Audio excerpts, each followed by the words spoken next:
Bueno, entonces vamos a empezar con la definición de lo que es la enterocolitis. Y para comenzar, pues vamos a entender a la enterocolitis como aquel proceso inflamatorio intestinal agudo que se va a producir especialmente en neonatos que tienen bajo peso al nacer y que va a estar caracterizado por tener una necrosis isquémica de la mucosa gastrointestinal, que esta puede ser en diferentes capas y que si no se atiende de manera oportuna puede conducir a una peritonitis o una perforación. Aquí es importante reconocer que este proceso inflamatorio generalmente se da en lo que es intestino delgado distal, especialmente en el hilo terminal, y también podemos tenerlo a nivel de lo que es intestino grueso proximal.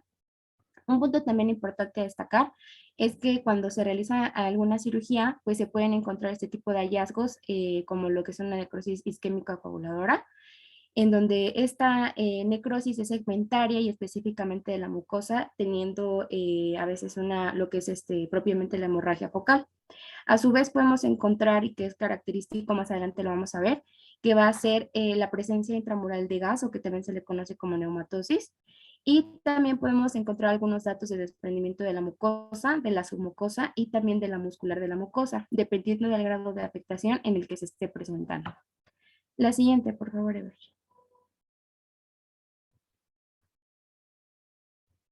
Bien, dentro de la epidemiología, pues vamos a ver que esta es una causa o se considera como una urgencia, es de las principales urgencias gastrointestinales más frecuentes y más graves que hay en el neonato, principalmente decíamos cuál era nuestra población. Va a tener una incidencia cerca de lo que va a ser el 0.2 al 3 de cada 1000 nacimientos, y pues esta va a tener como característica que va a ir en aumento conforme va disminuyendo el peso en el neonato y también conforme va habiendo menor edad gestacional. De hecho, pues se ha documentado que más del 90% de los recién nacidos con muy bajo peso al nacer está presente, que este bajo peso al nacer es aproximadamente menos de 1500 gramos, y también se presenta en neonatos que son menores de 32 semanas de gestación. El resto del 10% pues puede aparecer en lo que van a ser los recién nacidos a término. También podemos ver que va a ser una patología que pues puede tener una mortalidad grave cuando pues se presenta justamente un estado muy avanzado. Entonces, ello generalmente pues va a ser alrededor del 20 al 48%, y generalmente cuando llega a ser un caso ya muy avanzado, ya total, este llega a abarcar lo que es el 100% de los casos de mortalidad. Es importante también reconocer aquí que en este aspecto significa un gran costo económico pues, intrahospitalario, puesto que la enfermedad por sí misma genera costos y aparte de ello también las complicaciones que deja a futuro requieren generalmente más cirugías, entonces todo este tipo de cirugías pues también implican un gasto económico. La siguiente, por favor, Ever. Bien, dentro de la etiología pues se considera que es una patología que va a ser multifactorial. Se consideran estos aspectos como lo que es la inmadurez intestinal, lo que va a ser el daño propio a la mucosa por la isquemia que se está presentando, un aspecto que también tiene que ver con el hipercrecimiento bacteriano, a su vez también una respuesta inflamatoria sistémica exagerada por parte del neonato, y también se asocian algunos polimorfismos genéticos.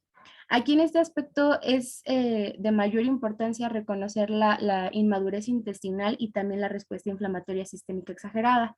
¿Por qué? Porque justamente no hay una madurez en el neonato pues para estar presente, pues reconozcamos que la mayor población que presenta esto pues son neonatos que son menores de 32 semanas de gestación.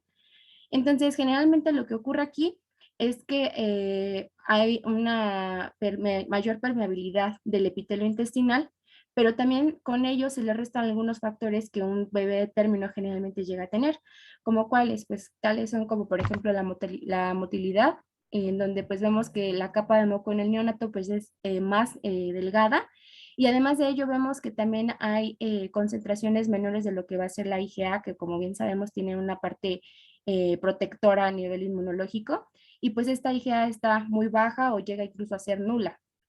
Por otro punto, pues también es aquí también contribuyente, pues que no hay adaptación propiamente por parte del sistema inmunitario, especialmente de la mucosa intestinal. A su vez, esta parte de lo que es la respuesta inflamatoria sistémica exagerada, justamente porque hay un sistema inmune muy deficiente, contribuye con el aspecto de que hay una mayor cantidad de producción de lo que son mediadores inflamatorios y también una deficiencia en ciertos protectores que van a estar mediando en este aspecto, como cuáles, como puede ser este receptor que va a ser el TOL tipo 4, que va a estar en las células epiteliales intestinales y también pues en gran parte con la regulación por parte de las células T.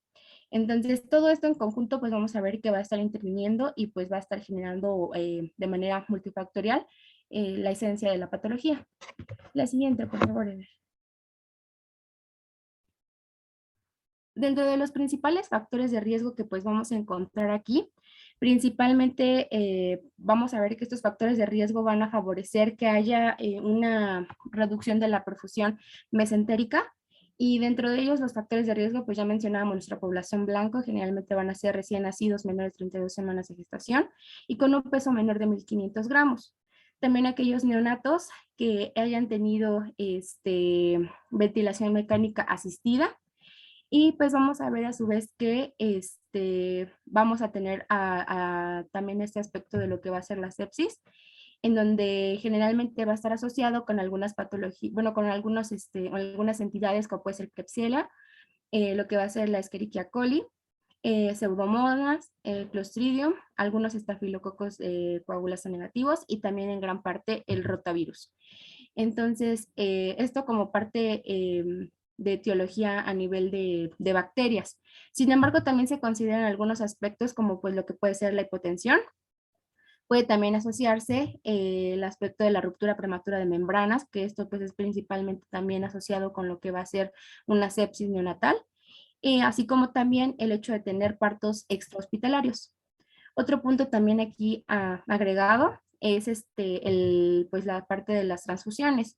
El simple hecho de que el neonato tenga transfusiones, ya sea por una causa de una enfermedad hemolítica del recién nacido o una anemia severa, pues va a contribuir justamente para que se pueda provocar todo esto y pues aunado a la parte multifactorial, que pueda estar aquí presente esto, ¿no? Generalmente se considera que aquí hay que poner especial atención en los neonatos las primeras 48 horas de vida en las transfusiones para detectar las principales manifestaciones clínicas que pueda llegar a tener. La siguiente, a ver, por favor.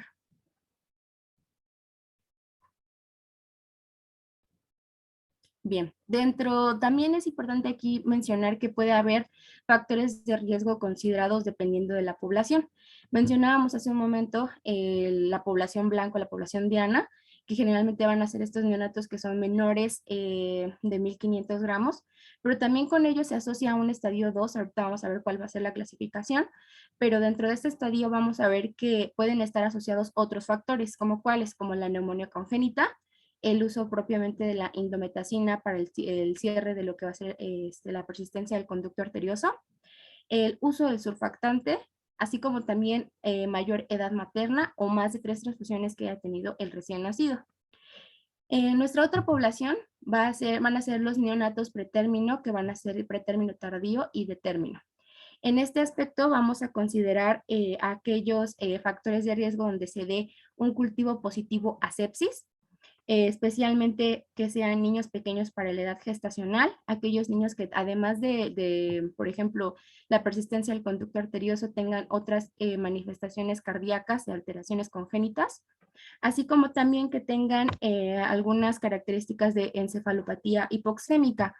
Es importante aquí también reconocer la parte de que puede estar presente la madre en algunas cuestiones como por ejemplo el consumo de cocaína, el hecho de que a nivel placentario tengan una disminución en el líquido amniótico y todo este aspecto para ser en esta población un determinante de factor de riesgo. Dentro de nuestros principales factores de riesgo para muerte, vamos a ver que van a estar principalmente los tratamientos quirúrgicos muy recurrentes, así como también el hecho de que se haya presentado un hemoperitoneo, que haya trombocitopenia, una acidosis metabólica lo que es una hipotensión persistente. Entonces, bueno, estos van a ser los principales para muerte. Dentro de los que también se consideran importantes para ser factores de riesgo, pues se considera la lactancia con fórmula, lo que va a ser la cateterización umbilical, arterial y venosa, así como también pues el abuso de la cocaína materna, como lo comentaba hace un momento. La siguiente, por favor. Bien, dentro de la fisiopatología, pues ya nada más es como anudar todos estos aspectos que comentábamos dentro del aspecto de etiología y factores de riesgo, que pues van a contribuir de manera muy importante y van a coincidir todos, la mayoría, en que van a llegar a ser una lesión mucosa. Ajá. Y aparte de ello, va a haber una disminución inmunológica por parte del huésped, del recién nacido, por las situaciones que ya comentábamos, que son prematuros y pues van a tener esta mayor predisposición, ¿no? Entonces, lo que van a generar de manera específica, pues va a ser una disbiosis en el intestino prematuro. Con ello, pues estando todo sumado, los aspectos de las bacterias, el estrés oxidativo, todos estos aspectos, pues nos van a generar una mayor producción de citocinas, principalmente citocinas preinflamatorias, y ello va a favorecer justamente esta respuesta inflamatoria que va a ser excesiva. Entonces, de esta manera se va a generar todo lo que es la enterocolitis necrosante, ¿vale? O sea, de manera muy, muy general, es técnicamente todos los factores de riesgo que ya comentábamos y la etiología, van a contribuir y pues es un exceso de lo que van a ser las citocinas proinflamatorias. La siguiente, a ver, por favor.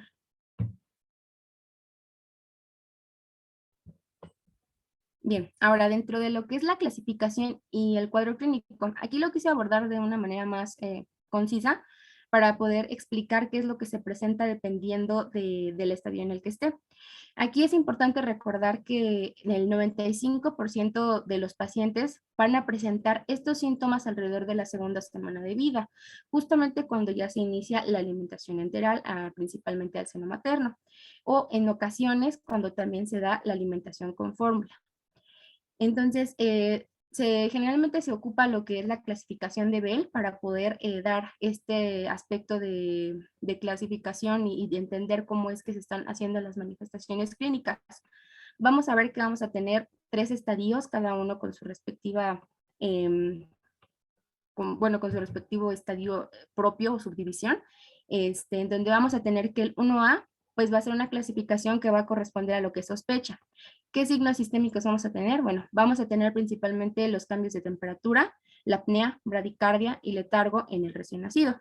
Y además de los signos abdominales, vamos a tener también lo que es la distensión abdominal, que esta distensión abdominal se va a considerar cuando sea mayor de 2 centímetros o cuando incluso el recién nacido presente pues una respuesta muy dolorosa a la palpación. Con ello también se agrega en este estadio lo que va a ser el vómito, lo que se conoce también como la retención gástrica y a su vez también la sangre oculta en heces. En este aspecto, la retención gástrica pues puede ser ya sea de contenido biliar o contenido hemático o incluso hay bibliografías que reportan que puede estar ambos presentes en este aspecto de la retención. Dentro de nuestros signos radiográficos vamos a ver que generalmente los neonatos van a aparentar signos radiográficos normales o levemente de lo que va a ser la dilatación de las asas intestinales o pueden generarse también lo que es un hilio leve.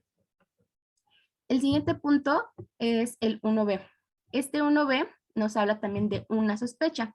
Sin embargo, aquí vamos a ver criterios diferentes en el aspecto de los signos abdominales, en el cual ya la hematoquesia ya es más evidente. ¿Por qué? Porque ya va a ser un sangrado que va a ser más característico como un rojo vivo, un rojo brillante, y pues esto va a ser aunado con los mismos signos sistémicos que estaban presentes en el 1A.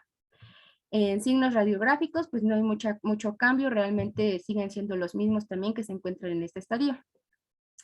El otro punto va a ser el punto 2A, en donde ya se considera esta clasificación como una clasificación definida o una enfermedad leve, en donde justamente vamos a volver a tener los mismos signos sistémicos del 1A y 1B.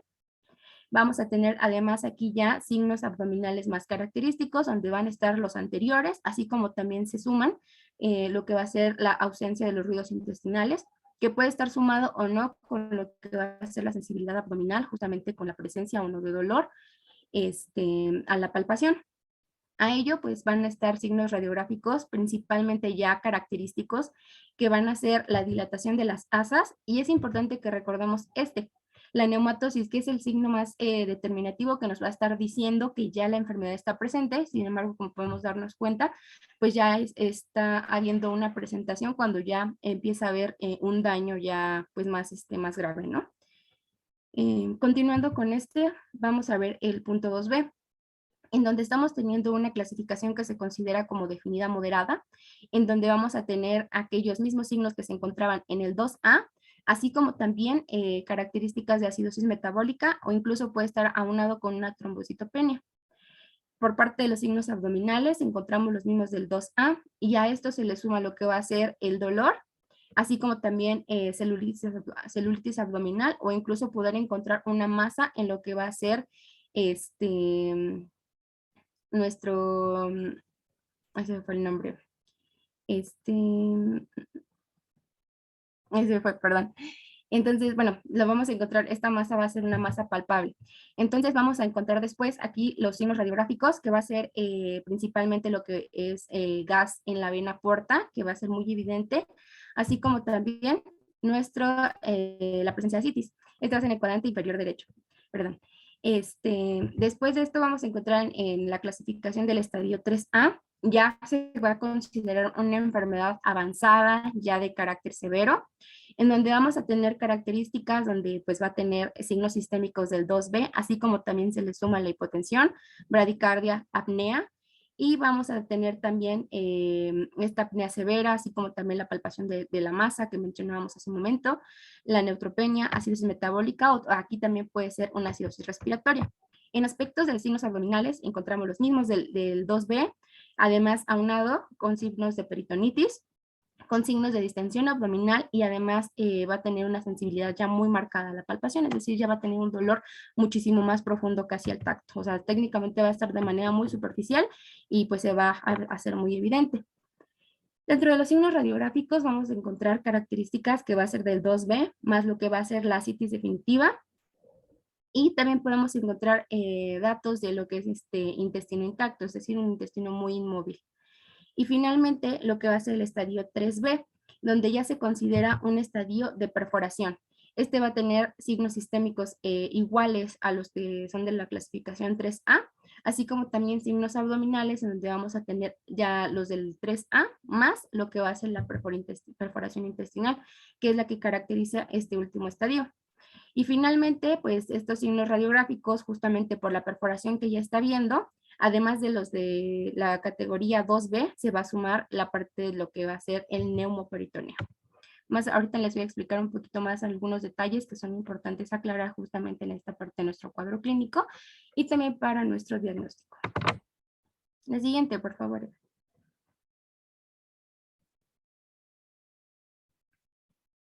Bien, entonces, para poder realizar nuestro diagnóstico, independientemente de la fase en la que empecemos a estar, podemos encontrar que la historia clínica pues va a ser nuestra principal herramienta que nos va a ayudar a hacer el diagnóstico.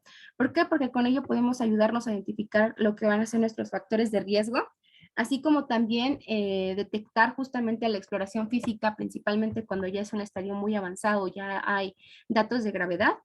Las asas intestinales en los neonatos, al momento de que está habiendo la inspección, generalmente estas asas intestinales comienzan a proyectarse a través de la piel. Entonces es muy evidente esta proyección. Además de ello, hay cambios en la coloración de la piel, en donde se considera que si hay cianosis es porque ya empieza a haber una isquemia del intestino, donde si ya empezamos a tener una coloración oscura es porque las heces están empezando a visualizar a través de lo que van a ser nuestros tejidos blandos. Y finalmente, el eritema, como en este caso de esta fotografía que ponemos aquí, es por una peritonitis que está empezando a presentarse, en donde está empezando a haber una inflamación a través de lo que va a ser la pared abdominal. En el punto de lo que va a ser nuestra palpación, vamos a encontrar que las asas de intestino generalmente van a estar más prominentes, ya van a ser muy, pues sí, por así decirlo, van a poderse palpar de manera pues muy concreta, pero esto pues ya va a significar un dato ya muy alarmante. Y además si a ello encontramos lo que decíamos de una masa abdominal fija que se encuentra en cuadrante inferior derecho, más el eritema de lo que va a ser la pared abdominal, ya es muy seguro que podamos encontrar una enterocolitis necrosante, ¿vale? La siguiente, a ver, por favor.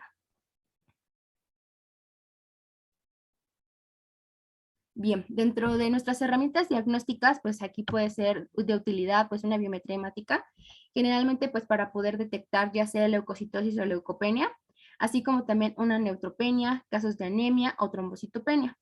Ya, esto ya creo que ya queda un poquito más consensuado porque pues ya explicamos hace un momento cuál va siendo la presentación, qué características pueden estar relacionadas, si hay bacterias, si hay, por ejemplo, enfermedad hemolítica del recién nacido y todo este aspecto. Por otro lado, también la gasometría nos puede ser de gran utilidad para poder determinar si ya hay una acidosis metabólica o una acidosis respiratoria, en donde justamente nos está haciendo un reflejo de lo que está siendo en la perfusión intestinal.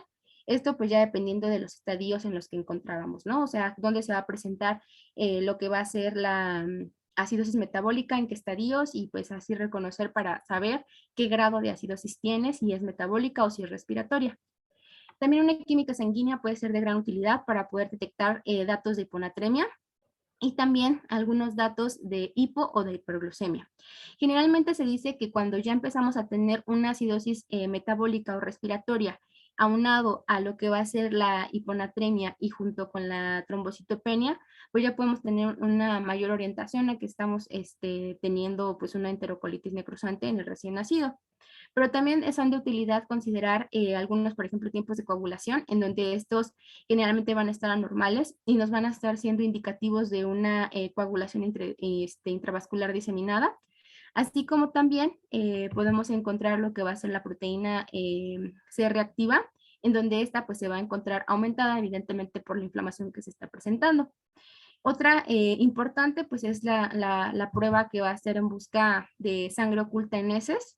Y finalmente va a haber algunos marcadores, que estos marcadores pues pueden estar en sangre, en orina y en heces, que se consideran la medición principalmente de esta proteína, que se le considera como la proteína transportadora de ácidos grasos intestinales. De aquí es importante recordar que esta proteína pues se va a localizar en lo que son los enterocitos de las vellosidades de lo que es el intestino delgado, y cuando ocurre o se presenta esta o es positiva, se va a presentar porque hay una lisis celular.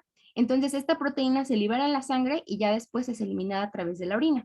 Entonces generalmente esta prueba pues si se puede realizar en los centros de salud, en donde, bueno, los hospitales donde se está llevando el caso del neonato, pues es importante. De hecho la GPC lo recomienda para que esta se pueda realizar principalmente en niños que estén cursando un estadio 2 de una enterocolitis.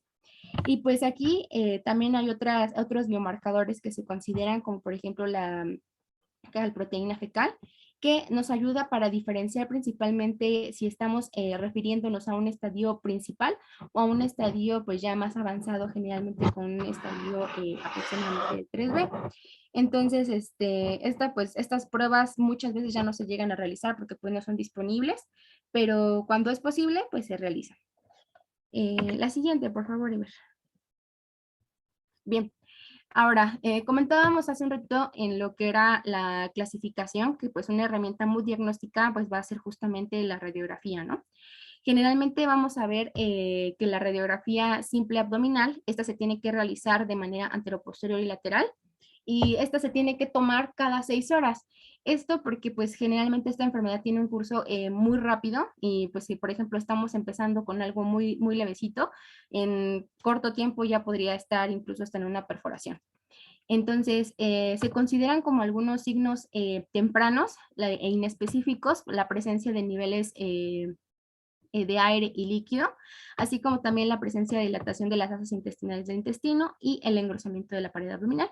Esto pues es muy inespecífico porque pues pueden estar cursando algunas otras enfermedades que pues nos pueden dar justamente estos datos que no son tan indicativos. Y pues ya de manera tardía se considera lo que es el asa intestinal fija, así como también lo que es el nemoperitoneo, pero pues ya recordamos que el nemoperitoneo se encontraba justamente donde ya estábamos en un estadio de perforación, ¿no? Entonces, en una radiografía simple abdominal, vamos a encontrar que nuestro signo patognomónico va a ser justamente la presencia de lo que es la neumatosis intestinal. ¿Qué es esta neumatosis intestinal? Pues técnicamente son burbujitas que se van a encontrar en nuestra pared abdominal y nos va a dar justamente en la radiografía este aspecto de burbujitas que se encuentran aquí en las radiografías. Entonces, esto es el principal. Sin embargo, hay que recordar también que justamente cuando ya se presenta esta neumatosis es porque ya está en un aspecto muy avanzado y pues puede progresar de manera muchísimo más rápida, ¿no? Otro signo también importante que también se encuentra en la clasificación es la presencia de lo que va a ser gas en la vena porta. Muchas veces esto se consideraba en la bibliografía como la presencia de bacterias que pudieran estar haciendo su metabolismo, pero pues hay como mucha discusión en este aspecto del por qué se presenta este gas. Pero bueno, aquí podemos verlo en la flechita, justamente esta presencia del gas que se encuentra en la vena porta. Otro importante y que son signos considerables, vamos a ver qué va a hacer esta parte pues ya son datos principalmente de perforación, en donde vamos a tener el signo del balón de rugby, así como también el otro signo que va a ser el del triángulo indicador. Entonces, generalmente estos datos ya son de perforación y estos se van a producir en las primeras 30 horas de que empiece el diagnóstico principalmente y van a estar presentes en lo que va a ser la región ileocecal, ¿no? Este signo del balón de rugby generalmente es porque hay aire intraperitoneal que ya se empieza a acumular pues en la parte de arriba, por así decirlo. Y finalmente el otro, que va a ser el triángulo indicador, nos está mostrando que pues ya está empezando a haber una colección de aire intraperitoneal libre que va a estar entre las asas del intestino. Una herramienta también importante ahorita que ya se empieza a incluir es principalmente el USG abdominal. Este USG abdominal pues está siendo de una manera muy útil para poder realizar un diagnóstico temprano, a diferencia de lo que es la radiografía simple de abdomen, que ya podemos encontrarlo en estadios más avanzados. Dentro de ellos, pues generalmente nos ayuda para encontrar de manera temprana si ya hay gas en la vena porta, si empieza a haber datos de neumatosis intestinal, si hay datos de aire libre, si empieza a haber datos de adelgazamiento, o incluso si empezamos a tener ausencia de peristalsis. Recordamos que la peristalsis, por ejemplo, la disminución de la peristalsis se presenta desde dentro de los primeros estadios. Entonces, si se detecta esto, pues está a muy buen tiempo para que podamos comenzar una intervención médica. Entonces, también nos puede ayudar a encontrar la citis y también alguna colección focal de líquido. Finalmente, una herramienta que se considera también importante y en algunas bibliografías también es el Doppler. Esto principalmente para ver cómo está presente esta circulación mesenquimatosa, principalmente esta irrigación, porque recordemos que la enterocolitis es necrosante, entonces al momento de que empieza a haber una necrosis, empieza a haber una disminución del flujo sanguíneo. La siguiente, por favor, Eva. Y bueno, el tratamiento justamente va a ir dependiendo del estadio en el que nos encontremos. Dependiendo de esto, incluso si es principalmente un estadio 1, un estadio 2 o un estadio 3. Con ello, pues vamos a ver que generalmente el estadio 1 pues va a estar principalmente con ayuno y va a estar acompañado de antibióticos por 3 días. Estos antibióticos generalmente considerados son antibióticos sistémicos de alto espectro. La guía de práctica clínica considera lo que es la ampicilina, la micacina, la gentamicina, la vancomicina, la cefotaxima y también este último ya es como que de última elección, pero los principales son estos que les comentaba de la ampicilina y la micacina. Entonces, estos antibióticos se tienen que utilizar por 3 días para poder realizar nuestro tratamiento y poder hacer una evaluación completa también de datos de sepsis, así como también descartar algunas otras causas que nos estén provocando un hilio intestinal. Tras ello, pues vamos a ver que en el estadio 2 el tratamiento va a consistir en realizar también ayuno, en realizar cultivos, y si estos cultivos salen positivos, pues actuar precisamente para poder pues combatir esta infección que ya está viendo, así como también la suma de los antibióticos por un mayor tiempo que van a ser de 7 a 10 días. Ya aquí comienza a haber una valoración por lo que va a ser el cirujano pediatra. ¿Para qué? Para que ya pueda comenzar con el tratamiento definitivo, que va a ser justamente la cirugía. Aquí es importante recordar o bueno, hacer hincapié en que en el estadio 2 se tiene que evitar el uso del metronidazol y también lo que es la clindamicina. Por parte del estadio 2, especialmente en el 2B, cuando ya hay una enfermedad ya totalmente definida, también es importante considerar o ampliar, mejor dicho, los antibióticos por 14 días y también seguir con esta valoración por parte del cirujano.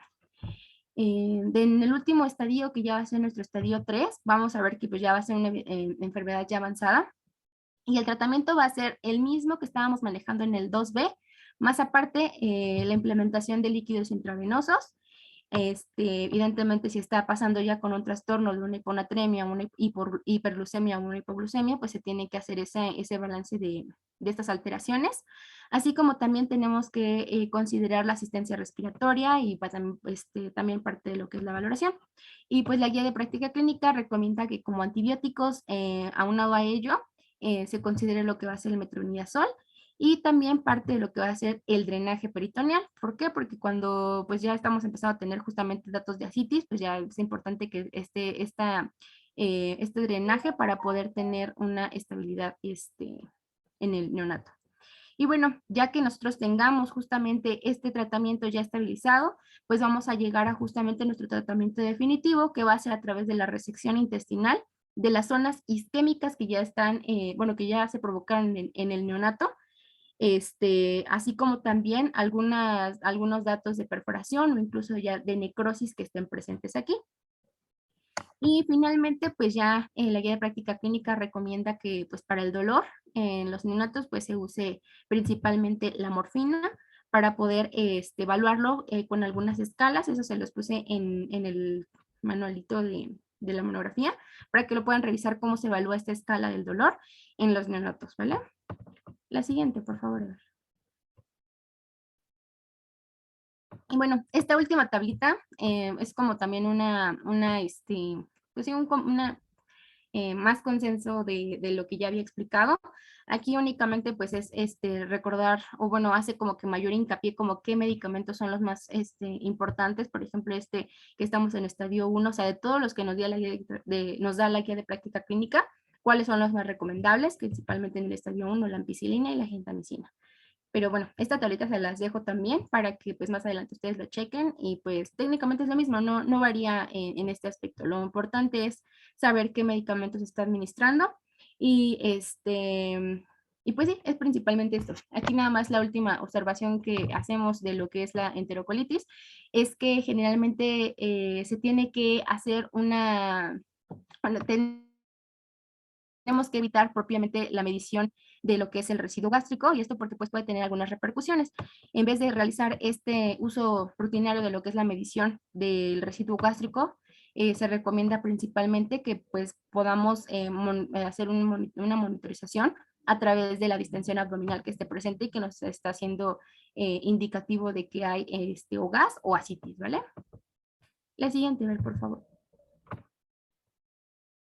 Y bueno, este también es un algoritmo que está en la guía de práctica clínica, en donde nos menciona cuál va a ser nuestro manejo quirúrgico. Pues ya mencionábamos hace un momento que ya es cuando nuestro paciente esté estabilizado o si ya es de urgencia, pues generalmente se considera hacer una laparotomía exploratoria.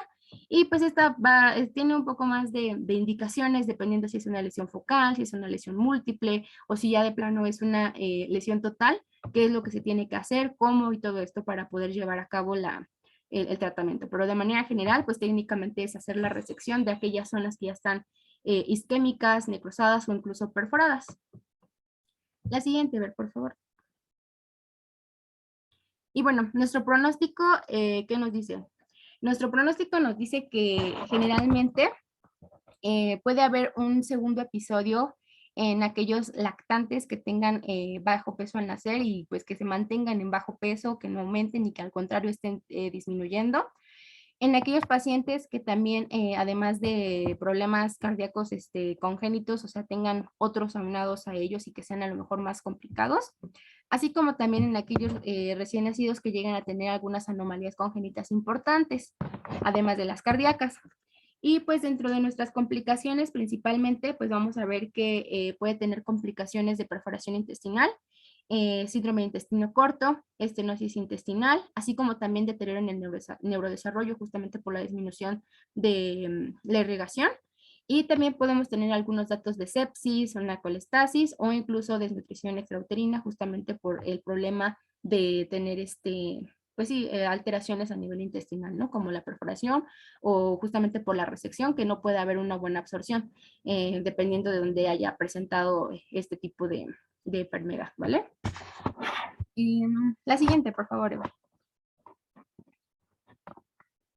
Y bueno, ya finalmente dentro de la prevención, pues se considera hacer, y bueno, la guía de práctica clínica recomienda hacer uso de este esquema de administración de líquidos restringidos. Igual, aquí les dejo esta tablita para que ustedes la revisen ya que tengan la presentación o incluso también viene en la monografía. Y bueno, también se considera dentro de la profilaxis alguna parte de la administración de probióticos, tales como principalmente bifidobacterias, que estas bifidobacterias pues van a estar ayudando, así como también se consideran algunas como streptococos, principalmente el termófilos, y pues estos sí, generalmente se administran en recién nacidos que tienen esta característica de ser menores de 32 semanas de gestación y que tienen un bajo peso al nacer. Otro punto importante aquí es dentro de la prevención, se recomienda hacer el ordeñamiento literalmente de lo que es el cordón umbilical, generalmente en esta población decíamos de menores de 32 semanas de gestación. Y pues desde tiempos ya, bueno, desde presentaciones pasadas, pues ya sabemos o hemos visto que la leche materna pues va a ser una fuente muy importante de nutrición tanto, pues sí, para los recién nacidos, tanto prematuros como a término. Y aparte de ser una fuente importante de nutrición, pues nos provee mucha pues importancia a nivel de sistema inmune, ¿no? Entonces, generalmente en esto importante o como dato importante es que tiene algunos prebióticos oligosacáridos que lo que hacen es favorecer la presencia de estos probióticos y los potencializa justamente para evitar que se propague una cepa bacteriana y evidentemente que sea anómala y pues se genere una sepsis y pues lleve a toda esta parte de una inflamación extrema en estos recién nacidos. Entonces, generalmente este inicio de alimentación se considera en estos recién nacidos antes del cuarto día de vida para que podamos empezar a dar una alimentación de seno materno. Y ya finalmente nada más es considerar el estándar de alimentación que debe ser modificado, perdón, dependiendo de la edad de gestación que tenga, el peso y todo esto.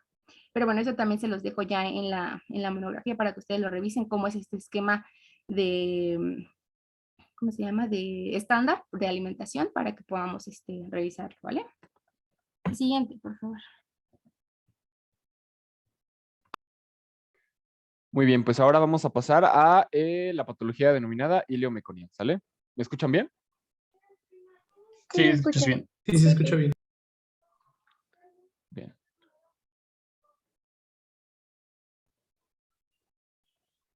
Ok, primero que nada vamos a definir qué es el meconio, que va a ser una combinación de sales y ácidos biliares en conjunto con algo que se llama detritus, que es una especie de desecho en el intestino, principalmente en los neonatos, por así decirlo. Y pues todo esto en conjunto va a formar ese pequeño líquido color verde viscoso que los bebés pues regularmente suelen excretar al momento del nacimiento, ¿no? Otra cosa importante que debemos mencionar aquí es que más del 90% de los recién nacidos, de término obviamente, y el 80% de los neonatos de peso muy bajo al nacer expulsaron meconio en las primeras 24 horas. Esto es de gran importancia, ya que si no se expulsa en este periodo de tiempo, ya se puede estar sospechando de un tapón meconial pues directamente en el bebé. Ajá. Y tal cual como lo dice el segundo punto, se debe de sospechar de la obstrucción cuando no se expulsa nada en las primeras de 24 a las 36 horas. O sea, siempre hay que sospechar esa parte porque siempre debe de salir ese meconio, ¿ok? Bien. Ahora, vamos a pasar ahora sí propiamente a la definición, que va a ser el bloqueo del intestino delgado en un recién nacido causado por un contenido intestinal, es decir, el meconio, excesivamente espeso y muy denso, que por lo general resulta como resultado de la fibrosis quística. Esto lo vamos a ver un poquito más a fondo en la etiología, ya que no suele suceder como tal tan comúnmente a menos que se tenga esta patología de base, que es la fibrosis quística, ¿no? Eso ahorita se los voy a explicar. Bien. En cuanto a su etiología, va a ser principalmente debido a esta patología, la fibrosis quística, que se asocia a ciertas mutaciones en los genes que vemos aquí en el cuadro rojo, F508, que es una deleción, G54, 2X, W12, E82X y demás, ¿no? Que resultan en las alteraciones de las membranas, que es una característica de la fibrosis quística, en el gen CFTR. Ajá, esto es bien importante mencionarlo, ya que aquí se va a encontrar aproximadamente el 17% de la mutación. Ajá. En conjunto con otras mutaciones diferentes que van a ayudar, pues también propiamente a tener como factor importante el desarrollo de este tapón meconial. Ajá. Y se refiere como en un 17%. Otro tipo de mutaciones, no precisamente asociadas a fibrosis quística, pueden asociarse también a riesgo de ilio meconial en un 12% aproximadamente. ¿Ok? Y pues como dato importante, o sea, siempre vamos a pensar en esta patología cuando tengamos a un recién nacido con un tapón meconial. ¿Ok? Bien. En cuanto a la clasificación, vamos a encontrar que es bastante simple, ¿no? Lo vamos a encontrar de dos formas, la simple y la compleja. En la simple simplemente va a tener el tapón meconial y en la compleja vamos a tener anomalías digestivas añadidas más el tapón meconial. Podemos encontrar atresia intestinal, vólvulos, perforaciones o pseudoquistes. Ajá. Aquí esta es la parte bien importante que debemos recordar, que es añadido a la patología de base, que es el tapón. O sea, vamos a encontrar varias cosas más. Bien. Ok. Como factor de riesgo inicial y el principal, nuevamente aquí se los recalco, es la fibrosis quística, que tiene alteraciones en el gel, SFTR. Uh-huh. Bien. En cuanto a la epidemiología, vamos a encontrar que aproximadamente un 30% de los casos de los recién nacidos sufren obstrucción intestinal neonatal. El hilio meconial está presente en aproximadamente el 10 al 20% de los lactantes con fibrosis quística y es la única manifestación de relevancia o relevante que podemos encontrar al momento de nosotros pues, evaluar al lactante, ¿no? Perdón, al recién nacido. La obstrucción de meconio idiopática, es decir, que no tiene una causa aparente, es bastante rara. Ajá. Se los vuelvo a recargar, es extraño encontrar una causa de este tipo si no es por fibrosis quística. Ajá.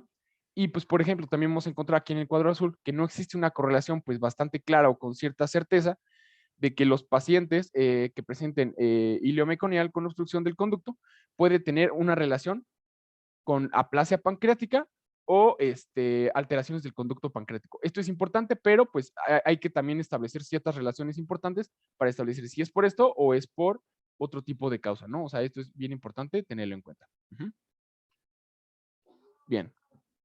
En cuanto a la fisiopatología, vamos a encontrar que es principalmente por fibrosis quística. Entonces, vamos a iniciar directamente en el punto 1, que es la mutación en el gen de SFTR que nos va a producir como consecuencia la fibrosis quística. La fibrosis quística vamos a tener que nos va a dar una alteración en el control y la producción de proteínas que regulan el desplazamiento de los líquidos y ciertas sustancias como los cloruros, el bicarbonato, el sodio a través de las membranas celulares. Esta es una característica de la fibrosis quística y creo que es lo más importante que debemos saber de aquí.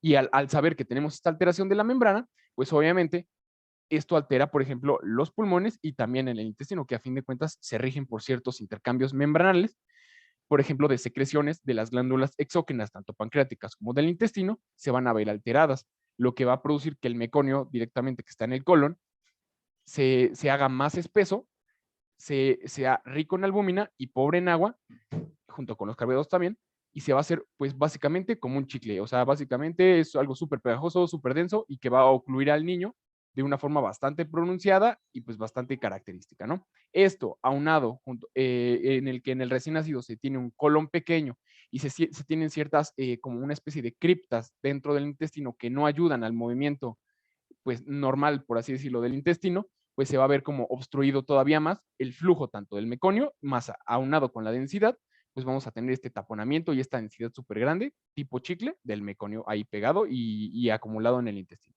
Uh-huh.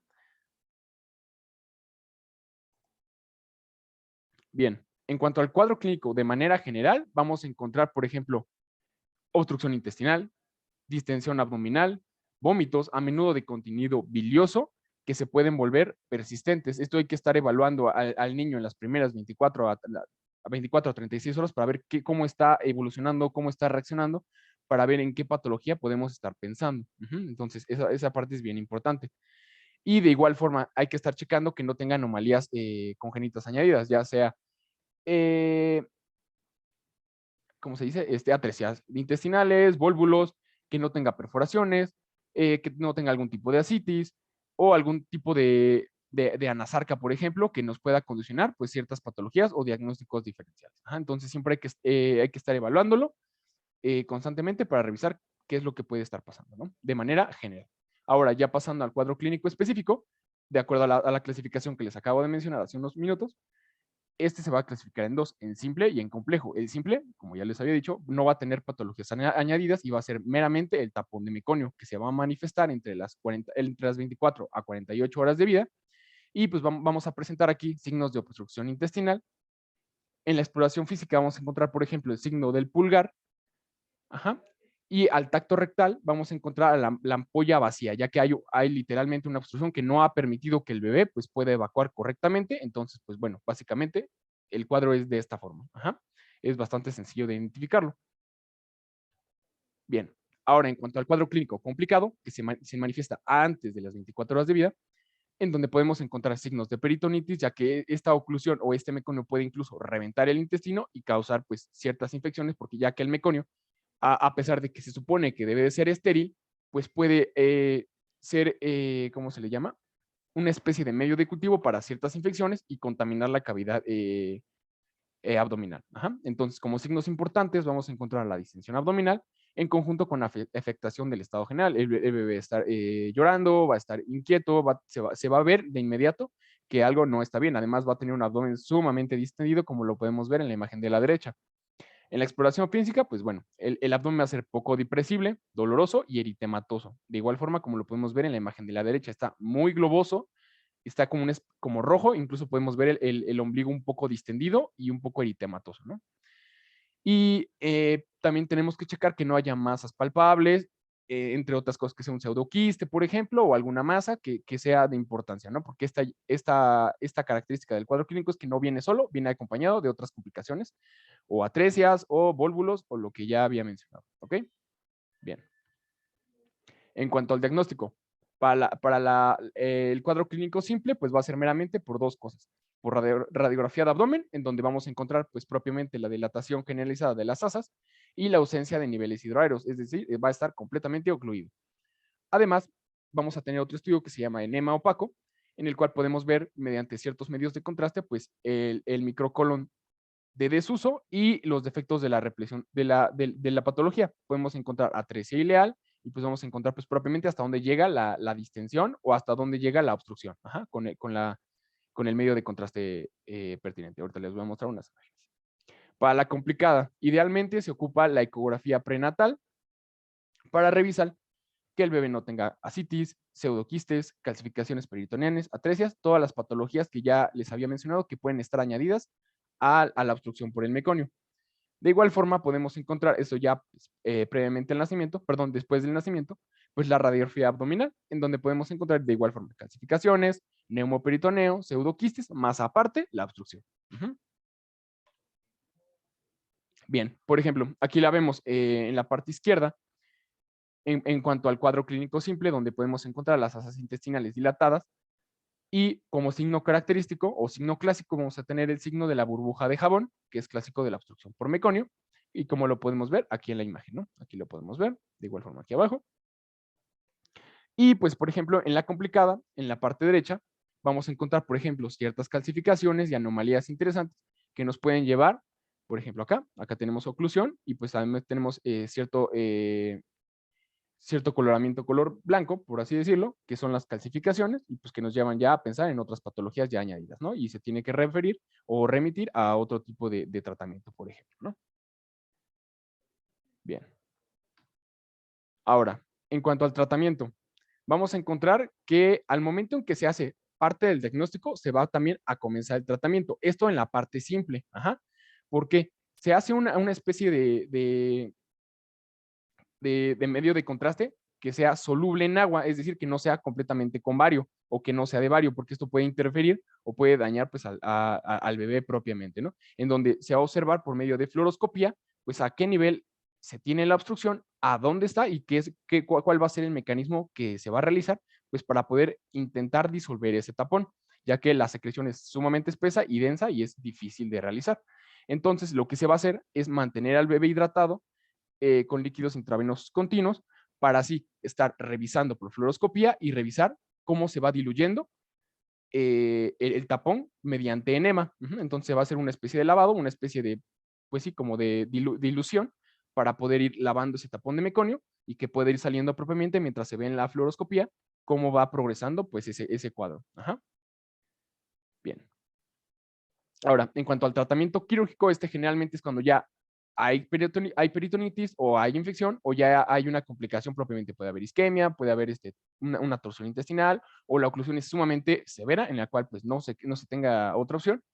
más que pues, la cirugía, ¿no? En donde se tiene que resecar esa parte del intestino, o se quita más bien la parte del intestino afectada, y pues como podemos ver en la imagen, o sea, está completamente distendido, completamente lleno de meconio, y pues hay necesidad de quitarlo para poder asegurar que pues, el bebé pueda vivir, pueda tener un buen pronóstico y pues pueda continuar con su vida normal, ¿no?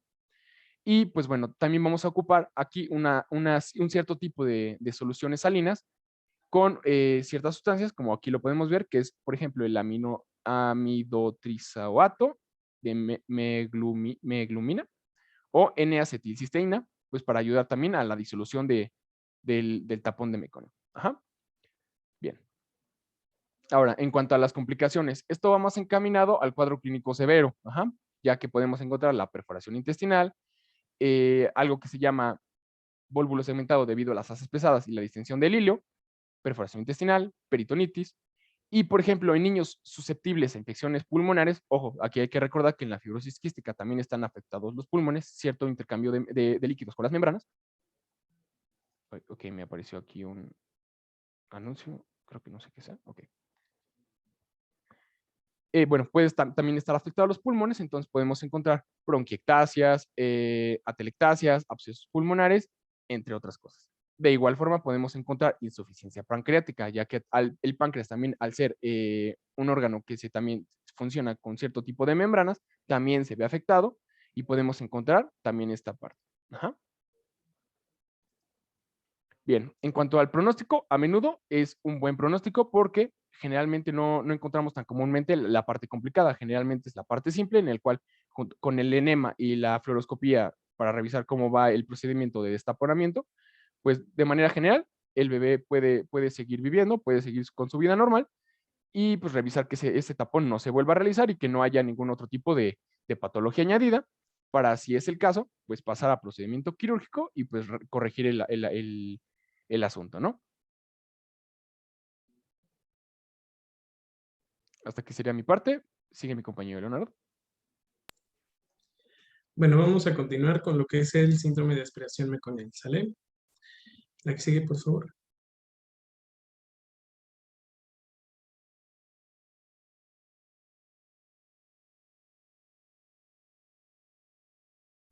Bien, para que podamos entender esta patología, primero necesitamos entender el proceso más o menos mediante el cual, bueno, se va a expulsar el meconio al líquido amniótico, y cuáles serían los principales motivos por los cuales, bueno, este meconio va a llegar hacia este líquido amniótico. Bueno, en primer lugar, tenemos que mencionar que el meconio está presente en el intestino del feto a finales o bueno, hasta el segundo trimestre. Y se menciona que todavía no están bien dilucidados los mecanismos por los cuales se expulsa de manera intrauterina el meconio hacia el líquido amniótico, pero se ha mencionado que el factor predisponente o el principal factor que ocasiona esto, pues es el sufrimiento fetal, ¿sale? Esto ténganlo mucho en mente. ¿Y esto por qué se da? Bueno, en general, el músculo liso intestinal, que ya sabemos que está dividido en una capa muscular longitudinal externa y una capa muscular circular interna, y además del plexo mientérico o de Auerbach, estos van a madurar durante el tercer trimestre. Esto ocasiona que, bueno, no pueda haber una expulsión de meconio hasta que se hayan pasado la semana 36. Por lo tanto, si por ejemplo tuviéramos a un paciente que fue de parto pretérmino, pues es común que no tengan salida de meconio hasta días después del parto, ¿no? Porque fue un parto pretérmino. Y bueno, como les mencionaba, el principal factor es el sufrimiento fetal y bueno, en los niños o en los lactantes que hayan nacido con un líquido amniótico contaminado de meconio, pues van a tener un pH más bajo y es probable que igual muestren alteraciones en la frecuencia cardíaca. La que sigue, por favor. Bien, igual les quise poner un poquito acerca de la comparación entre el líquido amniótico normal y el líquido amniótico con meconio. Ya que sabemos el estímulo mediante el cual va a llegar el meconio hacia el líquido amniótico, bueno, es importante que aclaremos algunas cosas. Mi compañero Everardo ya les había hablado acerca de algunas características del meconio y en este caso, bueno, a diferencia del líquido amniótico normal, el líquido amniótico meconeado, al momento de observarlo, pues veríamos que tiene una coloración negra o verdosa. Ajá, que va a estar constituido igual de agua y secreciones intestinales. Y algo muy importante es que este líquido amniótico, por tener meconio, va a tener algunos inhibidores del surfactante pulmonar, como son principalmente ácidos grasos libres, la bilirrubina, enzimas, albúmina y mucopolisacáridos, ¿sale? Además va a contener biliverdina, que es lo que le proporciona la coloración verdosa. A diferencia del líquido amniótico normal, igual este va a tener un pH más bajo, este va a estar ligeramente ácido, a diferencia del líquido amniótico normal que tiene un pH de 7.2 hasta 7.4, y pues el olor en general no es tan fétido, ¿sale? La que sigue, por favor. Bien, y ahora sí, podríamos continuar con lo que es la definición. Como tal, pues bueno, este va a ser un síndrome, ¿sale? Este problema es un síndrome que va a estar caracterizado por una dificultad respiratoria, principalmente en recién nacidos a través de un líquido amniótico que haya estado teñido de meconio, que está causado principalmente por la aspiración de meconio, que va a llegar hasta el árbol bronquial y bueno, cuyos síntomas no van a poder ser explicables mediante otras causas, además de que la aspiración de meconio. Hablando de la epidemiología, bueno, este manchado del meconio, este manchado del líquido amniótico con el meconio va a suceder aproximadamente entre el 12 al 14% de los partos. Y de estos, solamente del 5 al 12% van a presentar un síndrome de aspiración en el meconio, ¿vale? Además, este va a ser más común en niños posttérmino. Ajá. Es decir, en recién nacidos posttérmino va a ser más común que pues tengan un síndrome de aspiración de meconio. Y estos en general van a presentar anomalías en la frecuencia cardíaca fetal. Y bueno, esto es importante porque es un factor que hace que aumente el riesgo de tener meconio en el líquido amniótico cuando tienen alteraciones en la, la frecuencia cardíaca fetal, ¿sale? Va a ser mayormente presente en varones más que en mujeres. Y de este porcentaje de niños que llegan a tener este síndrome, pues van a tener también del 20 al 33% una depresión respiratoria, es decir, incapacidad para respirar, y van a tener unas deficiencias neurológicas al nacimiento. Y en total, bueno, pues este va a tener una mortalidad del 4%, constituyendo el 2% de todas las muertes perinatales. La que sigue, por favor.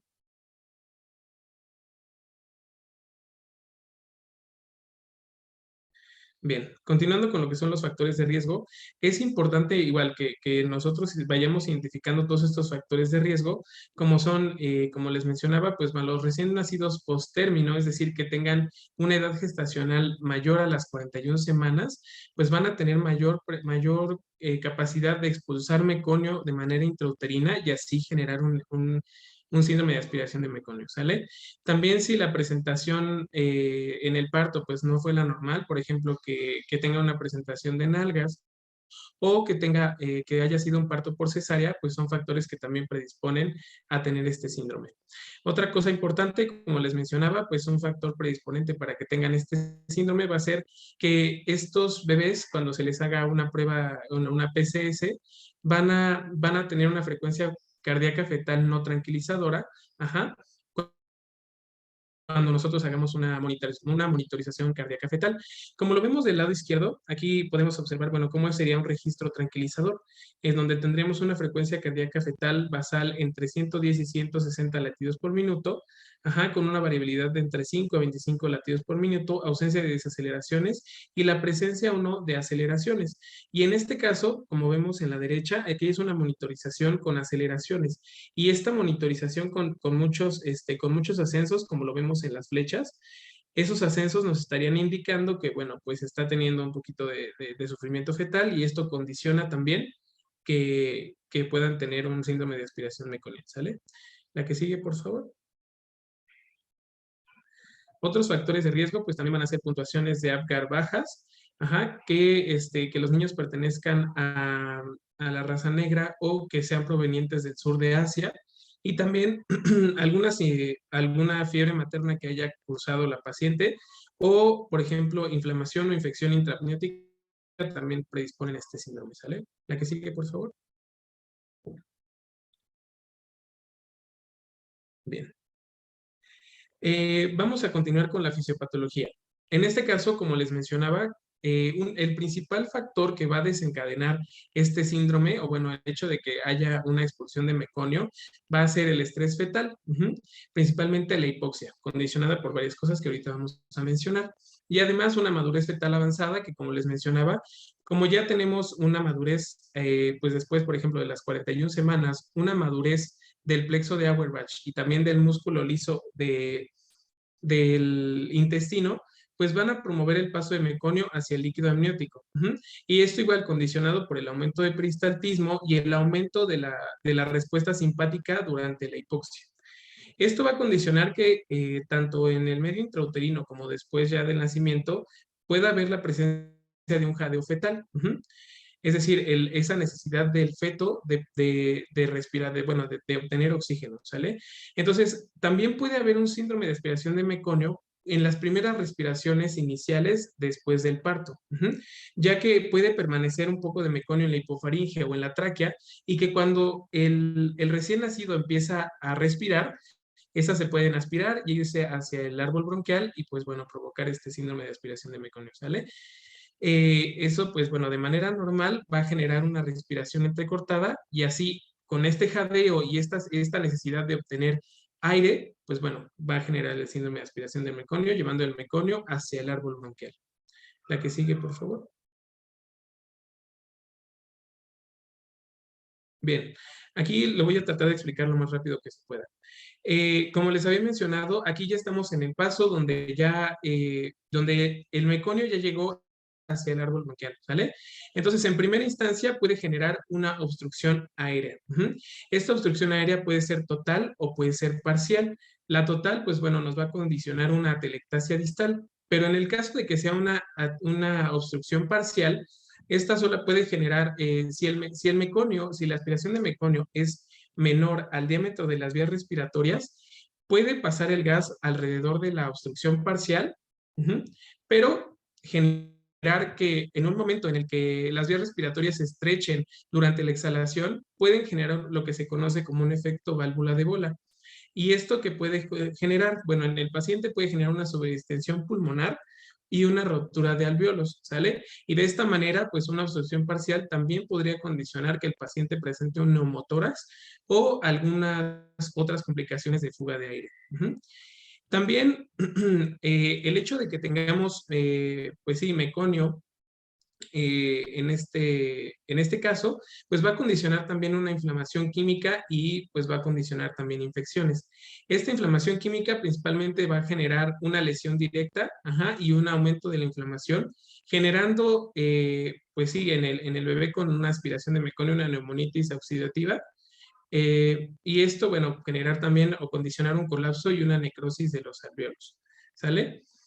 Además de que esto va a estar relacionado con que el líquido amniótico meconiado va a ser también un marcador de infección bacteriana, ya que como les había mencionado mi compañero Everardo, pues genera un ambiente propicio, porque tiene mucopolisacáridos, para el crecimiento de algunos microorganismos, como lo son principalmente la Escherichia coli, y así, pues bueno, también promover que haya una inactivación del líquido surfactante.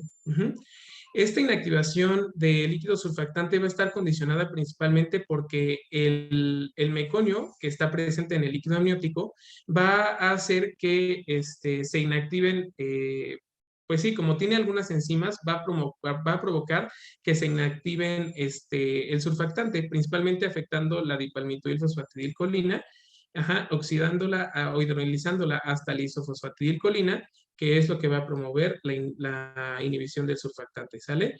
Además, como el paciente está teniendo un estado de hipoxia, en el caso de que haya una obstrucción de la vía aérea, pues va a generar un desequilibrio entre la ventilación y la perfusión, condicionando así también que este paciente presente una hipertensión pulmonar debido a un aumento de la resistencia vascular pues sí, pulmonar, y esto asociado a un shunt de izquierda a derecha, ¿sale?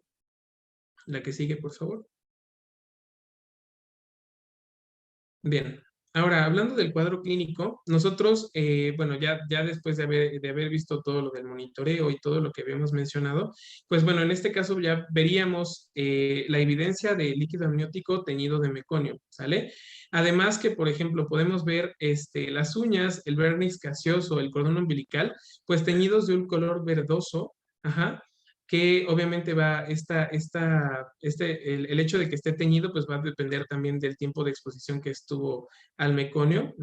Como les había mencionado, como tiene biliverdina, pues principalmente después a 12 a 24 horas, todo, pues por lo que está rodeado el bebé, pues se va a estar, pues pintando, ¿no? Además, estos bebés van a presentar una depresión neurológica y una depresión respiratoria, como les había dicho, ahorita vamos a mencionar las características respiratorias que estos bebés presentan. Ajá.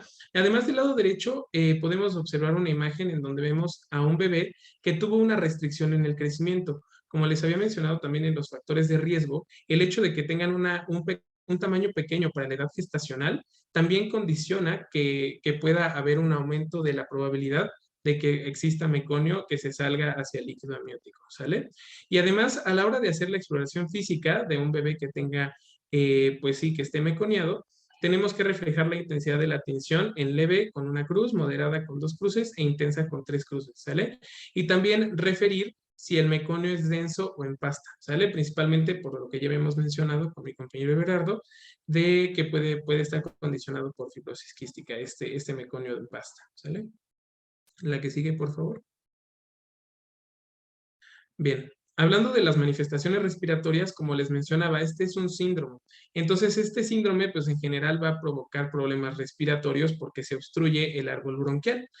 Entonces, va a tener signos de dificultad respiratoria, como pueden ser, por ejemplo, el quejido respiratorio, una retracción subcostal, ajá, por el uso de músculos accesorios de la respiración. El paciente también va a presentar taquipnea y algo muy claro que vamos a observar, ya después de haber limpiado obviamente al bebé del meconio, pues vamos a ver que el paciente va a estar cianótico, ¿sale? Y pues todo esto comprometiendo su oxigenación. Además, nosotros también pues, podríamos observar en los bebés un tórax en barril, donde veríamos un aumento del diámetro anteroposterior, ajá, y a la auscultación encontraríamos obviamente estertores y un roncus, ajá, o ronquidos al momento de auscultar.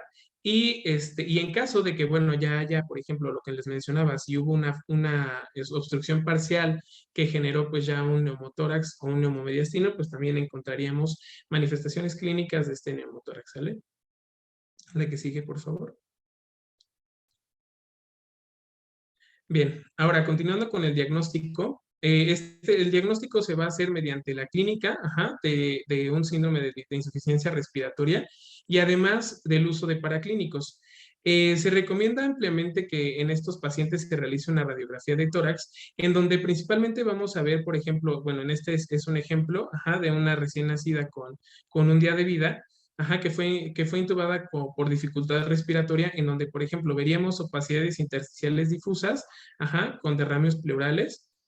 También es común que en estos pacientes se vean hiperinflados, ajá, con los diafragmas aplanados. Y además, pues bueno, cuando ya hay enfermedad grave, pues es lo que les mencionaba, ¿no? Puede haber un oscurecimiento de la silueta cardíaca y además, pues bueno, en el caso de que haya neumotórax, se vería evidenciado en la radiografía. La que sigue, por favor. Bien, también podríamos hacer uso para el diagnóstico del ecocardiograma.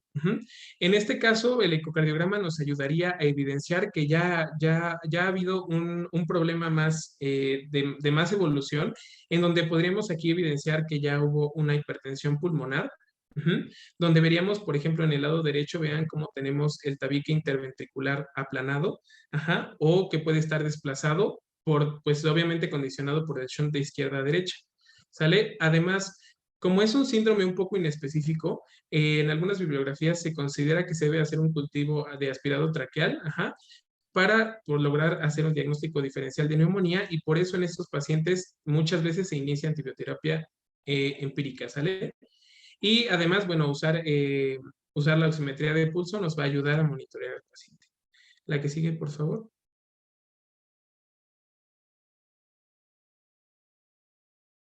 Bien, y como les mencionaba, aquí nada más quería hacer hincapié en la neumonía, que como les menciono, es un diagnóstico diferencial importante del síndrome de aspiración de meconio, y por eso es importante que nosotros empecemos una antibiótico-terapia de manera oportuna para que si lo principal es que hay una neumonía, pues bueno, eliminar el problema y hacer el diagnóstico diferencial, ¿sale?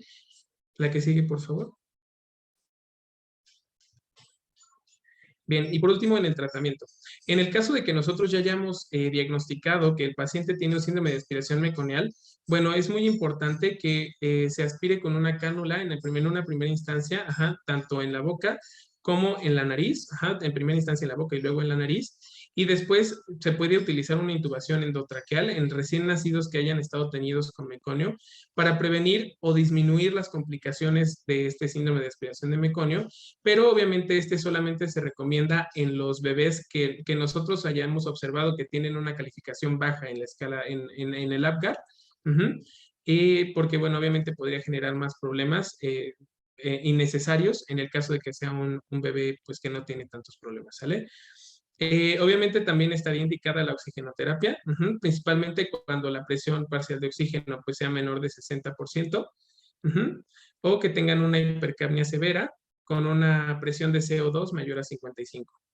También se pueden utilizar esteroides para disminuir la neumonitis química y se puede utilizar la administración de surfactante para reducir la severidad de la enfermedad, porque ya como habíamos mencionado, pues en este caso está un poquito inhibida la función del surfactante porque, pues bueno, el meconio llega hasta esa zona y lo inhibe, ¿sale?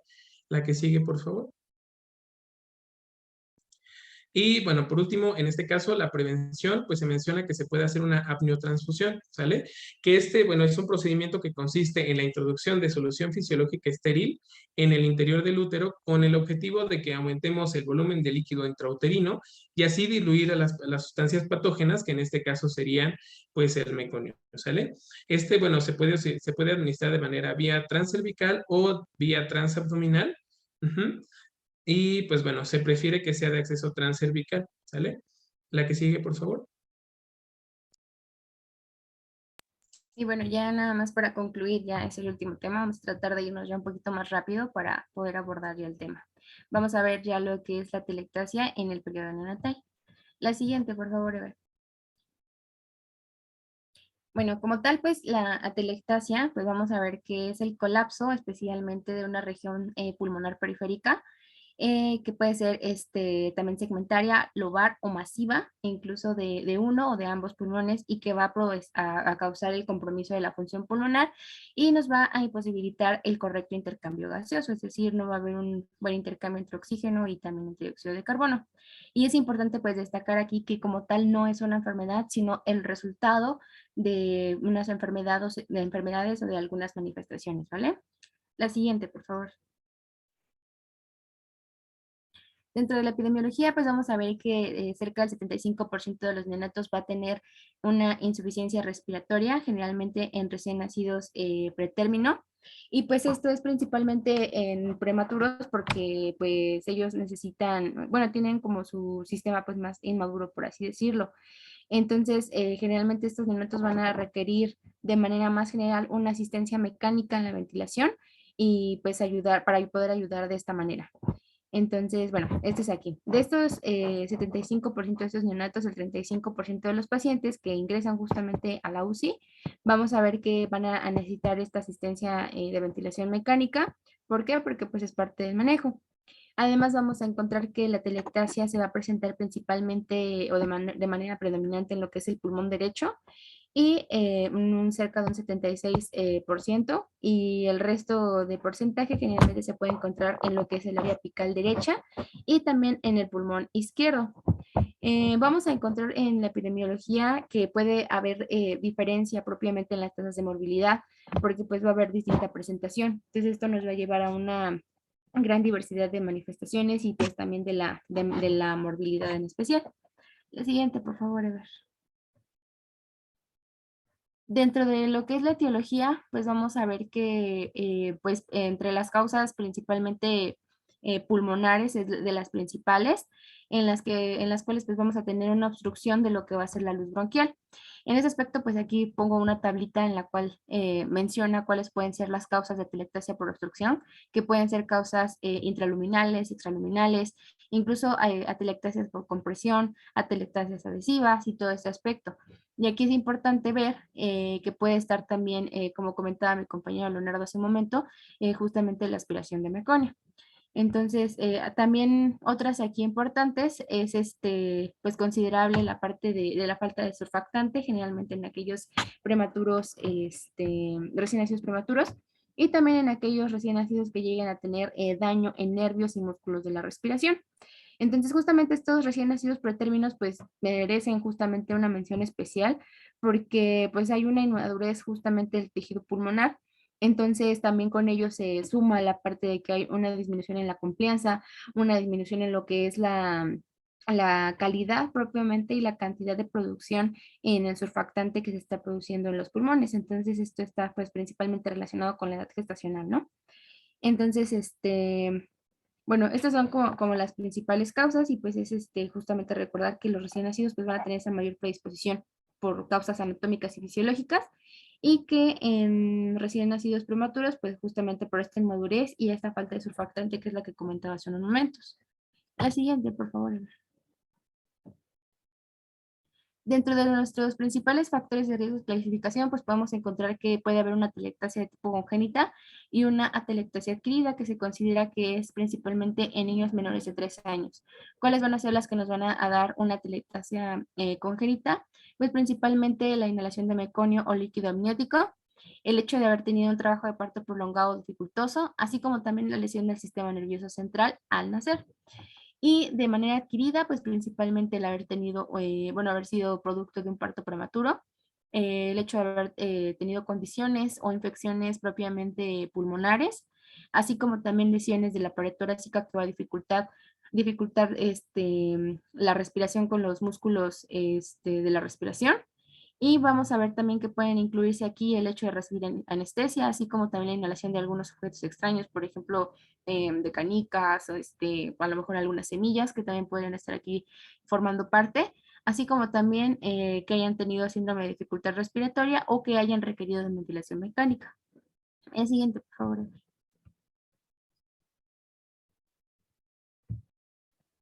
Muy bien, ahora en cuanto a la fisiopatología, vamos a hablar a partir del cuadro rojo que tenemos aquí en la izquierda, ya que es un poquito complicada, así que intenté resumirla lo más posible. En primera instancia vamos a tener que se produce un compromiso de la compliance, que es decir, la compliance es igual a volumen sobre presión. La compliance también es una parte importante de la distensibilidad y la elasticidad de los pulmones. Por lo tanto, en una atelectasia se va a ver sumamente afectada. Por lo tanto, es importante determinar esa duración del colapso pulmonar y determinar pues qué tan grave o no va a ser este colapso. Entonces vamos a tener 3 tipos: la obstrucción bronquial por compresión o por contracción. La obstrucción bronquial, pues lo que nos va a generar es una hipoxia alveolar y una vasoconstricción pulmonar local. Esto debido a que obviamente va a estar el colapso del pulmón y va a haber un desvío del flujo sanguíneo hacia las zonas mejor ventiladas. Esto como mecanismo compensatorio para evitar que, pues probablemente, la hipoxia sea mayor. Y va a, ¿cómo se dice?, a generar esta compensación ante la hipoxia arterial y pues por lo tanto, pues evitar que haya un desequilibrio pues más denso, ¿no? Bien. Ahora, en cuanto a la compresión, pues probablemente, como su nombre lo indica, pues se va a comprimir el pulmón por causas extrínsecas, dando lugar así a la salida de aire alveolar a través de las vías aéreas permeables. Esto, ¿cómo lo podemos ver en la radiografía? Pues podemos ver un signo de atrapamiento de aire porque se va a ver una fuga completa pues, del aire de los pulmones. Entonces, pues vamos a ver pues, negro en la cavidad torácica, pues vamos a tener el pulmón chiquito, se va a contraer. Bien, ahora por contracción, esta va a ocurrir en el momento en que el pulmón se contrae, la presión intrapleural se negativiza y va a haber una desviación mediastínica hacia el lado afectado. De hecho, esto es un signo característico cuando hay una atelectasia. Esto, recordando nuestras clases de respiratorio, lo vimos durante ese periodo y vemos cómo literalmente la tráquea y parte de las estructuras se desplazan completamente, ¿no? Porque el colapso pues genera esa fuerza de tensión tan grande que pues logra desplazar, ¿no? Y el otro pulmón va a tener una hiperinsuflación compensatoria pues para intentar que el colapso no sea tan dañino o tan grave para poder así seguir haciendo intercambio de gases, pues pueda pues, seguir respirando el paciente propiamente, ¿no? Ahí no cambió. Okay. Bien, por ejemplo, aquí un poquito más explicado, vamos a tener que la reabsorción o patología obstructiva en cuanto a la atelectasia, pues va a haber una resorción que resulta de la lesión que llena el espacio alveolar, típicamente por neumonía, es decir, por líquidos, y lo podemos ver ahí en la imagen como lo podemos ver. Los líquidos van a hacer una especie de compresión y van a generar pues propiamente el colapso de la vía completa. Aquí lo podemos ver, ahí creo que no tengo cursor.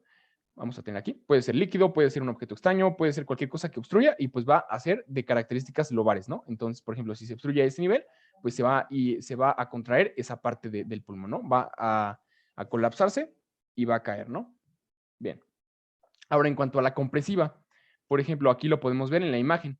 Esta se va a caracterizar por la compresión del parénquima y pues puede ser, por ejemplo, por líquido, por sangre, por algún objeto o masa que esté oprimiendo propiamente hacia el ilio, por así decirlo, y pues cause una atelectasia. Ahí de hecho lo podemos ver en color cafecito, cómo está comprimiendo hacia el pulmón y eso pues obviamente genera pues poca distensibilidad, poca elasticidad y por lo tanto se ve afectada el intercambio de gases y la respiración, ¿no? Y por último, por contracción, en el cual pues yo mismo lo menciono, que es como una especie de pasa, como que se deshidrata, por así decirlo, y se queda así, literalmente por contracción, se constriñe completamente, como si fuera una pasa, y pues también vamos a tener ahí alteraciones del intercambio de gases, vamos a tener dificultad para respirar, y pues la pleura se negativiza y ¡pum! Es como si de repente literalmente se contrajera y causa esa atelectasia masiva, ¿no?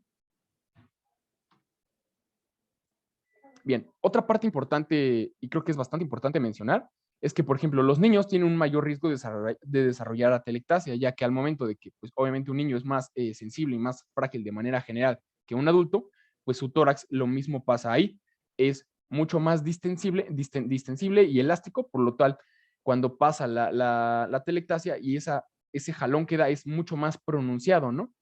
Entonces, este jalón puede afectar pues un poquito más, ¿no? De igual forma, es importante mencionar que en los bebés o en los recién nacidos no están precisamente bien desarrollados los poros de Kohn y los canales de Lambert, como lo podemos ver aquí en la imagen, lo que también puede ocasionar un cierto defecto en el flujo aéreo a nivel alveolar, cosa que pues no pasaría como tal en los adultos, porque bueno, ahí ya están desarrollados, y es importante mencionar que este desarrollo ocurre entre los 3 y 4 años de edad, del niño propiamente, ¿no? Entonces, cuando ocurre la atelectasia, pues esto ayuda todavía más a que el niño pues sufra más respiratoriamente hablando, ¿no?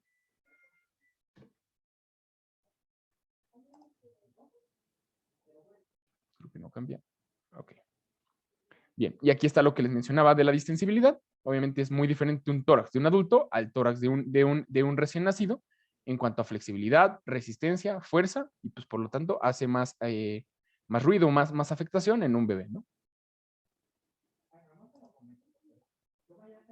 Bien, ahora, en cuanto al cuadro clínico, este va a depender de dos factores importantes, ya sea la enfermedad de base, que puede ser una neumonía, una obstrucción, dependiendo de qué es lo que nos estemos encaminando, de lo que estemos hablando, más aparte la magnitud de la obstrucción. Por ejemplo, se dice, o la bibliografía refiere que en ocasiones la atelectasia puede no representar un síntoma dependiendo de qué tan grave o leve sea, a menos que la obstrucción sea pues, de importancia, ¿no?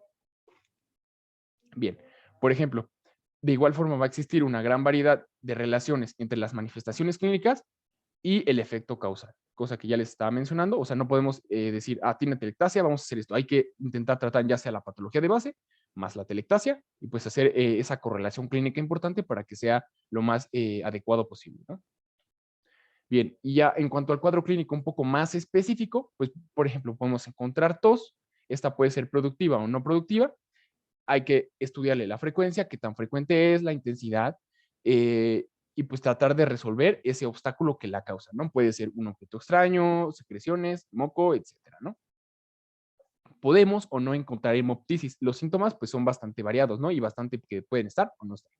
Ajá. Hemoptisis podemos encontrarla dependiendo qué es lo que se esté obstruyendo, lo que esté dañando. Por ejemplo, puede ser, no sé, una moneda, un objeto que el bebé haya comido, le hayan dado o algo por el estilo, que le esté rasgando la vía respiratoria, pues pueda pues, condicionar un sangrado, ¿no? O por procesos infecciosos, dependiendo, ¿no?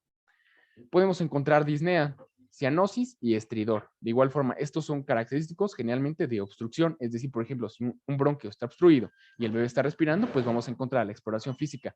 Y en el cuadro clínico, pues esas características, ¿no? Vamos a encontrar al bebé con disnea, cianótico y con ese silbido o estridor característico, ¿no? Pues hay que estar checando también qué es lo que puede estar sucediendo y esto se puede acompañar de fiebre, de dolor torácico. Obviamente el bebé lo va a manifestar llorando, no nos va a decir como que tengo dolor en el pecho. Pues ya podemos estar pensando en qué podemos realizar, ¿no?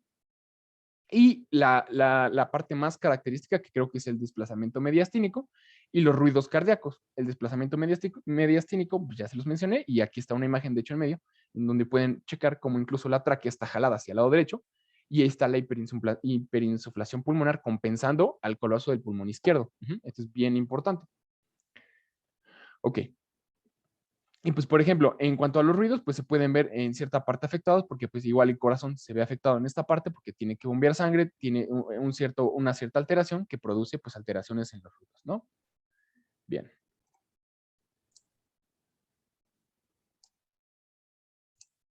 Bien. Ahora, para el diagnóstico, bueno, es importante solamente que recordemos que las características de las atelectasias van a estar determinadas por el tamaño, el área, la pérdida de volumen y por la modalidad de imagen que utilicemos, ¿sale? En primera instancia podemos utilizar una radiografía de tórax, donde, bueno, de manera general se utiliza la proyección frontal, pero en algunos casos, dependiendo de, como les menciono, la zona que esté afectada por la atelectasia, pues van a ser más adecuadas a veces las vistas laterales, como lo son en la atelectasia del lóbulo medio y la atelectasia de los lóbulos inferiores, ya que es más fácil observarlas en estas proyecciones. Y además se pueden utilizar las proyecciones oblicuas cuando, pues principalmente cuando tenemos una atelectasia segmentaria, ¿sale? En este caso, en una radiografía de tórax, las características más importantes es que tendríamos especificaciones, y reducciones del volumen del pulmón, como lo podemos ver en la radiografía que tenemos aquí, en el lado izquierdo pues sí, en el pulmón izquierdo vemos las opacificaciones, y una reducción del volumen del pulmón. Además, un desplazamiento de la tráquea, y del mediastino hacia el lado afectado, es decir, en este caso estaría desplazado el mediastino hacia el lado izquierdo. Y pues también veríamos una elevación pues del contorno de los diafragmas, es mayormente en el lado afectado. Además, pues obviamente como en este caso hay una disminución del volumen del pulmón, pues habría una disminución también de los espacios intercostales, como lo observamos en la radiografía que tenemos en el ejemplo, ¿sale? La que sigue, por favor.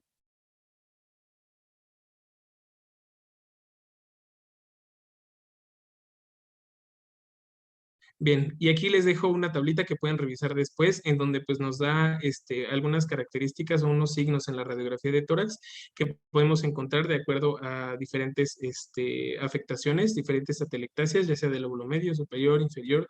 Aquí lo pueden revisar con más cautela después, ¿sale? La que sigue, por favor.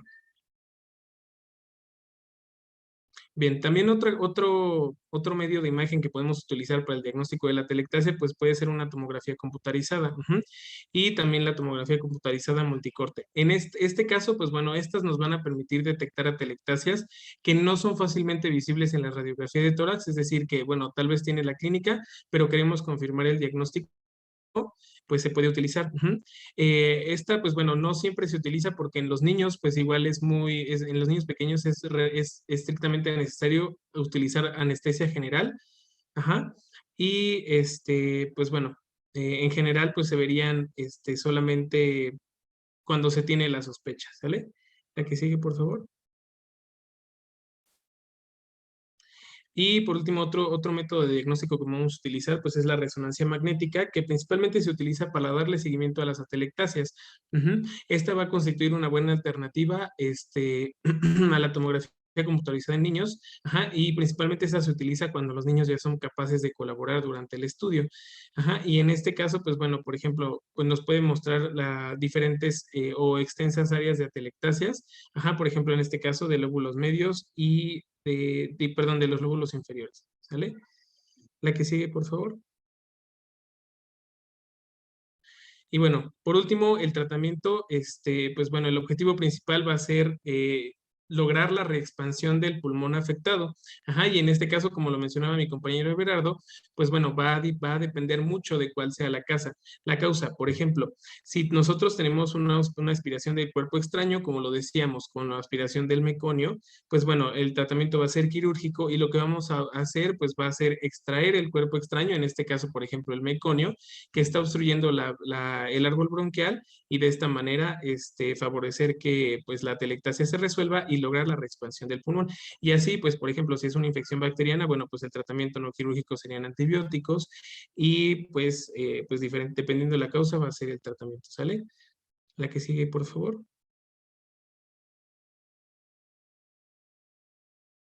Bueno, para la prevención, pues bueno, se encontró que se puede usar técnicas para desobstruir las vías aéreas respiratorias, por ejemplo, una espirometría incentivada, pero que no va a estar referida en todos los pacientes, solamente en pacientes, por ejemplo, que tengan fibrosis quística, es importante manejar algún tipo de profilaxis, a menos que tengan problemas neuromusculares, o que su capacidad de toser pues esté limitada, ¿sale?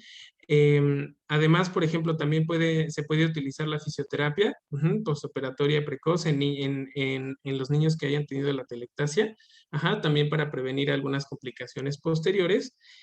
Y pues sí, principalmente esa sería la prevención, ¿sale? Pues tratar de prevenir las complicaciones y pues el uso profiláctico en algunas situaciones como la fibrosis quística.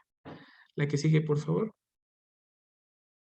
Y por último, el pronóstico, bueno, pues podemos mencionar que la mayoría de los niños con atelectasias secundarias, es decir, por ejemplo, una secundaria, no sé, a la aspiración del meconio, y a procesos agudos inflamatorios e infecciosos, realmente llegan a tener una resolución buena y completa de su atelectasia antes de 2 a 3 meses de su inicio con un tratamiento conservador, ¿sale? Y es importante igual que sepamos que en muchos pacientes con áreas de atelectásicas persistentes, muchas veces se fibrosan, pero no llegan a generar repercusiones clínicas ni funcionales a largo plazo. ¿Sale? Entonces podemos mencionar que, bueno, pues una atelectasia secundaria en general, si tiene un diagnóstico y un tratamiento oportuno, pues tienen un buen pronóstico. La que sigue, por favor. Y eso sería todo.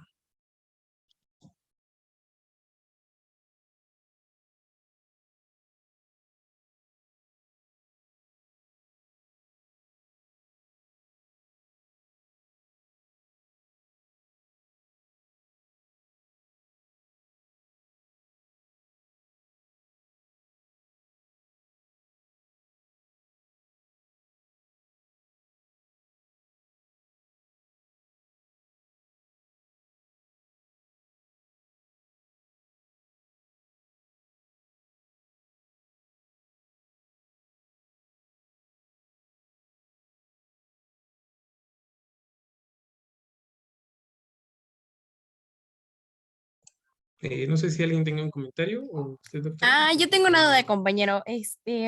Me surgió mucho la duda de cuándo se indica la amnioinfusión. Ok, la amniotransfusión. Ajá, sí, por fin. Porque creo que en el diagnóstico no comentaron como un diagnóstico prenatal, sino solo puros postnatales. Entonces me surgió como la duda de cuándo nosotros tendríamos que llevarlo a cabo. Ok. Pues bueno, principalmente lo que se tendría que hacer, o sea, tendrías que hacer también un diagnóstico de sospecha, como les mencionaba, con uno de los factores de riesgo, que principalmente es, por ejemplo, cuando se le hace una prueba, una PSS, cuando nosotros estamos monitoreando al bebé antes de nacer, en esas pruebas donde se les ponen los cinturones para ir monitoreando la frecuencia cardíaca fetal, ahí veríamos que, bueno, pues sí, el feto no tiene una frecuencia tranquilizadora. Y en este caso, pues obviamente veríamos reflejados muchos ascensos en la frecuencia cardíaca fetal. Y de esa manera, pues tendríamos que hacer un diagnóstico de sospecha de que puede como promover, o sí, puede como haber una mayor predisposición de que haya una salida meconio hacia el líquido amniótico. Ujú. Y en este caso, pues bueno, igual va a ser importante que, pues sí, como lo mencionas, en la consulta prenatal se tenga mucho énfasis en esto para pues hacer el diagnóstico de presunción, bueno, tener como la sospecha del diagnóstico y pues después mediante los ultrasonidos pues también se pueda determinar si está meconiado o no, pero pues principalmente les menciono, o sea, después de las 36 semanas de gestación, donde ya está madurado el plexo de Auerbach, ajá, y el músculo del intestino, pues es donde más tendríamos que ser cuidadosos, ¿no? Ah, ok. Vale, compañero, muchas gracias. A ti, gracias. Ok, bueno, realmente muchos deberían ser medidas preventivas, sin embargo, pues llegan a hacer patologías que se van a tratar respecto a la enterocolitis. Creo que no sé si tenga alguna pregunta. Bueno, en cuanto a hilo meconial, pues ya saben lo que tienen que sospechar para hacer su protocolo y determinar si el paciente es o no un paciente con fibrosis quística. Respecto a la aspiración de meconio, lo que se recomienda es solamente en el paciente deprimido, como lo comentaron, es en que se hace la aspiración directa.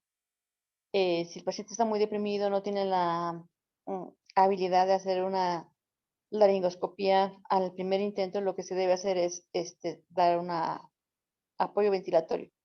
¿Ok? Principalmente el meconio es un medio muy rico. Es un medio cultivo muy rico, por lo cual es el motivo porque se inicia principalmente los antibióticos. ¿Ok? Son pacientes que, pues, si están deprimidos, van a requerir ventilación, incluso ventilación de alta frecuencia. Ujú.